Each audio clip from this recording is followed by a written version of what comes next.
তোমরা থাইকো না ঘুমাইয়া, রাতে ওঠো রাখতে রোজা সেহেরি খাইয়া।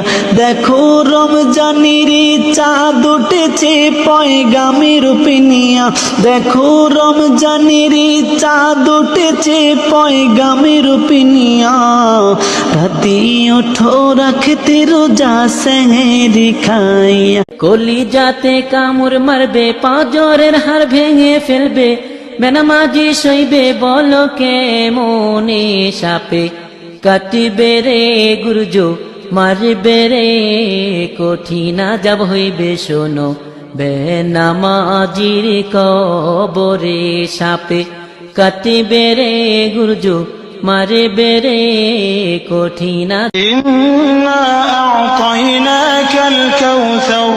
ए नबी सल्लल्लाहु अलैहि वसल्लम, हमने तुमको कौसर यानी बहुत ज्यादा भलाई अता फरमाई है। फसल्लि लिरब्बिका वन्हर। तो अपने परवरदिगार के लिए नमाज पढ़ा करो और कुर्बानी किया करो। इन्न शानिअका हुवल अबतर। कुछ शक नहीं कि तुम्हारा दुश्मन ही बेनाम रहेगा।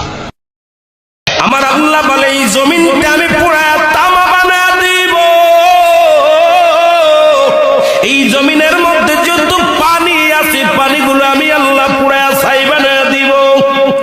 যেদিন কিচ্ছু বলতে কিচ্ছু থাকবে না, সেদিন থাকবে শুধু আমার আল্লাহ। আজকে কার জন্য সুদ খাও, কার জন্য ঘুষ খাও, কার জন্য ব্যভিচার করো, কার জন্য অন্যায় করো রে মন, কার জন্য তোমরা এত বাদই করো। আরে আজকে একটা কথা বলতে গেলে কষ্ট হয়। ইয়া আল্লাহ, এই ভিডিওটি যা শেয়ার করে দিবেন তাদের সবাইকে মৃত্যুর আগে একবার হলেও পবিত্র কাবা ঘরে যাওয়ার সৌভাগ্য নসিব করুন, আমিন। প্রতিটি মুসলিমেরই ইচ্ছা থাকে জীবনে একবার হলেও কাবা ঘরে স্পর্শ করে তাদের মনের চাওয়াগুলো আল্লাহর নিকট চাওয়া। ইয়া রাসূলুল্লাহ, জান্নাতি পোশাক কে সর্বপ্রথম পাবে, কে পরবে? নবী বলেন, আয়েশা রে, জান্নাতি পোশাক সর্বপ্রথম আমি রাসূলুল্লাহ পাবো, কিন্তু আমি নবী সর্বপ্রথম পরব না।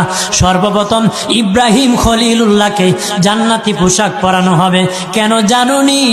ইব্রাহিম নবীকে নমরুদের আগুনে যখন ফেলে দেওয়া হয়েছিল, দুনিয়ার সব ছেড়ে দিয়েছিল, বাড়ি ছেড়ে দিয়েছিল, সম্পদ ছেড়ে দিয়েছিল, মা বাবা ছেড়ে দিয়েছিল, এমনকি গায়ের জামাও যখন খুলে নেয়, ইব্রাহিম কয়েক কাপড় ছেড়ে দিতে পারি, আমার আসমানের মালিককে ছেড়ে দিতে পারি না। ওই দিন আল্লাহ ইব্রাহিমের সাথে অঙ্গীকার করেছিল, ইব্রাহিম আজকে